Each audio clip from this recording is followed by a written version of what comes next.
What's up everybody, Scott from RC Must See here, and today I'm going to be fixing my Traxxas Maxx. So the last time I used this truck, I wasn't really abusing it too bad. I was just kind of driving it around in a grassy field with a few of my buddies, and something broke, which is not uncommon in an RC car, but it definitely put a damper on the afternoon because it actually broke within about 5 minutes of driving the car. But that being said, there's no way to tell whether this actually broke that day or if it was leading up to it. Now, I do have the wide arm kit on this truck installed, and if you haven't seen that video, you can definitely go back into my timeline here and see how I installed it. It's really easy to install it, and from a performance standpoint, it actually does quite a bit to make the Maxx handle, I would say, twice as good as it does out of the box. It's a little bit of a bummer that you do need to spend, $50 on some plastic parts to get this truck to handle the way that it really should out of the box, because in its stock form, it definitely likes to flip over when you steer at high speeds, which sucks. So, a little bit of disappointment, especially considering the price of this truck. Now, it is a good truck, don't get me wrong, I really like it, but at the same time, it's a bummer when you have to, spend lots of money out of your pocket to make it actually perform the way that you would like it to right out of the box. So, anyway, getting back to our repair here. So what happened was this this differential output yoke broke. At least it fell apart. I don't know. You guys can see here that it's missing some pretty vital parts. And without those inner pins connected, this thing is just going to spin. And basically, if I spin the other wheel, you can see it's spinning. And when that thing isn't connected, basically it's a front-wheel drive truck, which handles like garbage and cannot get through grass or any kind of obstacles like that when it's only running on two-wheel drive. So we had to order some parts to fix this, but luckily they are not expensive. So here is our replacement part. You can see this one has all of the right parts where they should be. I'm not sure if the wide kit puts extra stress on the drivetrain of this truck. I probably think it does, considering the fact that when we stretch it, you're asking more of the drive shafts because they're more extended, and there's more stress that's going to go on in your drivetrain in general as you space it out. And these are just made of plastic, of course, and plastic has its limits, and I think that the wide kit actually kind of allows you to hit the limit of what these stock drive shafts can actually be capable of. So it might not be a bad idea, if you do order the wide kit, to get some nice steel CVD drive shafts for the front and back of this car.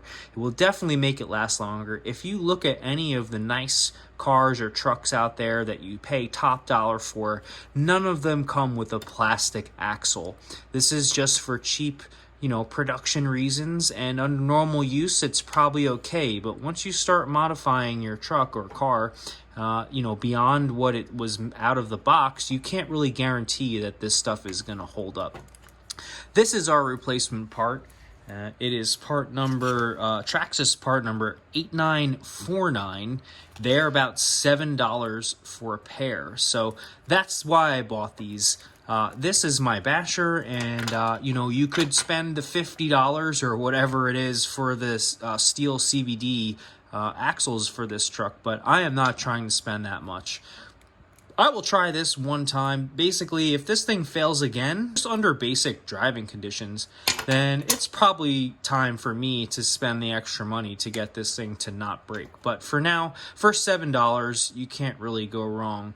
I bought 2 sets of them just in case I snap another one. $14 in parts is pretty darn cheap in the RC world, considering, as we all know, if you've ever looked online for upgrades or things like that, it gets very, very pricey.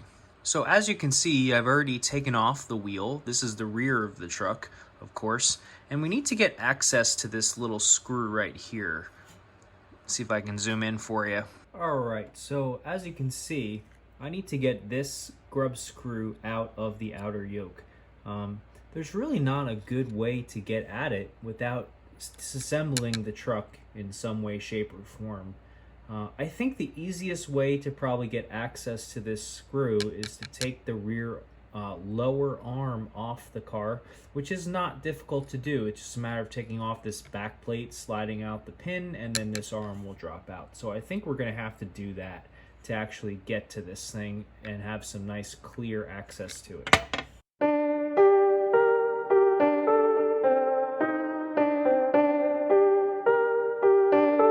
Okay, so with the arm moved out of the way, we actually have access to this grub screw from the bottom, and I just need to remove this to get this old busted yoke off of there. This should just pull right out. There we go. And the old one comes off. There we have it, our broken piece. All the metal internals fell out of this. I think it was just one too many big shots that it took, although I really haven't abused this truck so much, to be honest with you. But for whatever reason, this part has failed on the stock unit. There's the new part, and then there's the old part. You could see all these metal pieces, like literally just fell out as I was driving. Nothing looks broken or torn. I guess a little bit of damage there, but I don't know. I think it just fell apart. It probably could have been put back together if I had found the pieces, but couldn't. They were in grass. So for $7 for a set of these, not a bad deal. So really easy to fix this job. We're just going to install this back on the out drive of the diff, the rear diff back here. It does come with new screws and new grub screws for everything. So just going to install this, and it should be a pretty quick snap to get this thing back together and working again. All right, so the first thing you're going to want to do is actually line up the lines on the male and the female end of the drive shafts. If you don't do that, these two pieces will not fit together properly. So before you install this piece on the output of the differential, you need to slide this in to the female end of your drive shaft. Pretty straightforward. They're both marked pretty clearly. All right, there we go. If you did it correctly, this should slide in with no problem. If it's not sliding in as you're trying to replace it, you are putting it in the wrong way. Do not do that. All right, so now we have to put that screw into the out drive here, and it should be all fixed once we put the pin back in.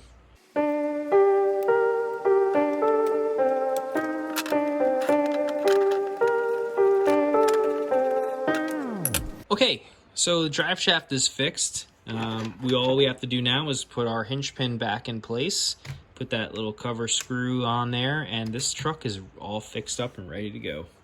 You can see how much your hinge pin gets abused. Like I said, I haven't really abused this truck too much, but you can see there's already a ton of wear on this hinge pin. So, you can actually resurface these. You can polish these with a drill and some polishing compound to make them just a little smoother.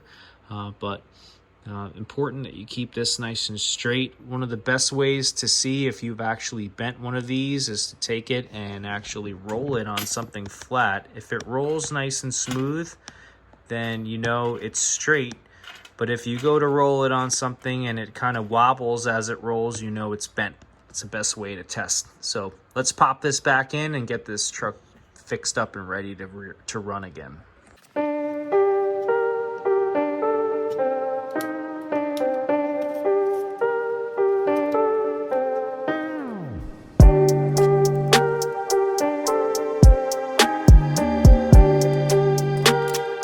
If you're noticing your rear end is a little bit low with this wide arm kit, you can always dial in your shocks. So that's what these barrels are for, these adjusters.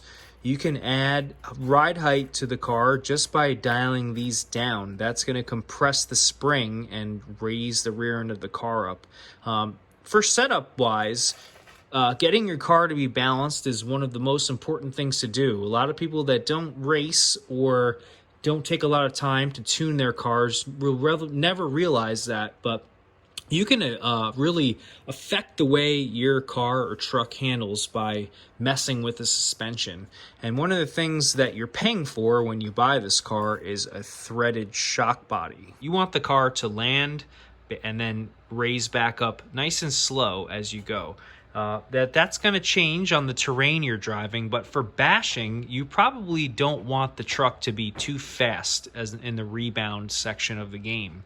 Because if you're taking big jumps and big hits, then you want the truck to be able to compress slow and rebound slow so that it doesn't bounce around. And that would be by adding thicker fluid to the shocks.